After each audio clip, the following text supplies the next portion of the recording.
J'ai encore une ou deux petites questions et je vais relayer aussi des questions de notre collègue Charles Zitzenstuhl, qui ne peut malheureusement pas être parmi nous cet après-midi pour des raisons médicales et personnelles, qui le regrette infiniment. On a parlé, enfin vous avez évoqué les financements occultes que par définition, bien évidemment, on ne peut pas connaître. Il y a quelque chose qui n'est ni occulte ni secret, ce sont les votes, les déclarations politiques, les déclarations publiques et les votes, notamment les votes au Parlement européen. Et là, on a vu, y compris après l'annexion illégale de la Crimée, y compris après l'occupation du Donbass, y compris après des événements encore plus récents et plus tragiques comme l'entrée de l'armée russe en Ukraine, une certaine constance, je dirais, dans des votes de la part de certains groupes de droite extrême et d'extrême droite au Parlement européen, mais également d'autres groupes, qui attestaient toujours d'une volonté de continuer à soutenir le narratif russe, le narratif russe et une certaine vision de la relation entre la Russie et l'OTAN, la Russie, l'Union européenne, etc., etc. Est-ce qu'à cet égard, dans ces votes-là, dont les différents scrutins sont publics, tout ça est relayé abondamment sur le site du Parlement européen, sur les réseaux sociaux, partout, est-ce que il y a notamment dans le groupe ID, le groupe qui rassemble les familles politiques nationales de la droite et de l'extrême droite, est-ce qu'il y a des distinctions que vous avez eu le temps d'établir peut-être en position de vote entre certains, ou est-ce que vous avez là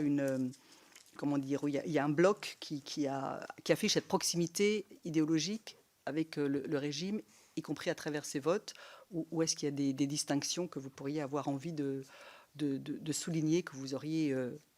en ayant une focale un peu plus précise que la nôtre, que vous auriez envie de nous faire partager? On a vu une différence qui s'est progressivement affirmée,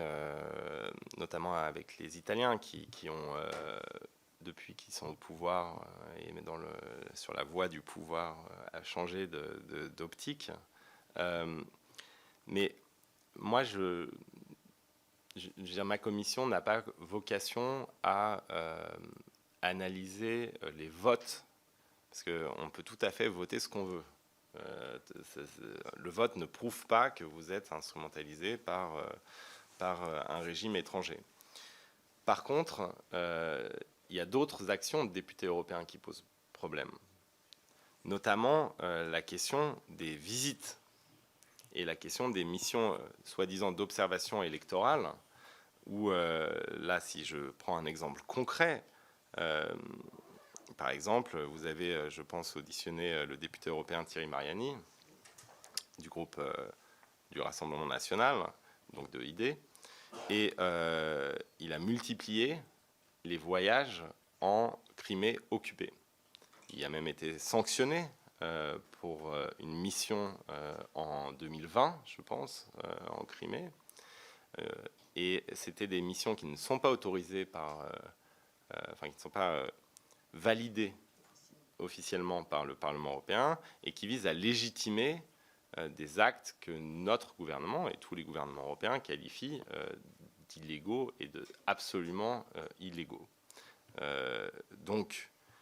ces députés, parce que Thierry Mariani en 2020 n'était pas tout seul, il y avait aussi Hervé Juvin, Jean-Lin Lacapelle et Nicolas Bay. Je pense que c'était les 4 Français qui ont été sanctionnés par le Parlement européen ensuite. Eh bien, ont été, si vous voulez, les cautions du processus d'annexion de la Crimée. Et donc, là, ce n'est pas simplement une question de vote. Je veux dire, moi, là, je parle en mon nom, et en tant que député, citoyen, je m'opposerai à vous si vous votez contre, par exemple, le fait d'envoyer une aide militaire à l'Ukraine. Ce n'est pas parce que vous vous opposez à la livraison des armes que vous êtes nécessairement un agent de Vladimir Poutine. On a le droit d'avoir des points de vue extrêmement différents, même si je juge que c'est un point de vue parfaitement condamnable. Par contre, on n'a pas le droit de se revendiquer du Parlement européen pour aller justifier ou valider ou cautionner des processus qui sont des processus parfaitement illégaux du point de vue du droit international, condamnés par nos États et nos pays, et donc finalement de servir de caution aux entreprises du régime russe. Et donc il y a des actions là qui sont condamnables et condamnées. Sur la question des votes, encore une fois, oui, il y a des distinctions qui sont apparues, mais là, ma commission, la commission que je préside, n'a pas vocation finalement à scruter les votes des députés qui sont par définition libres de voter ce qu'ils veulent.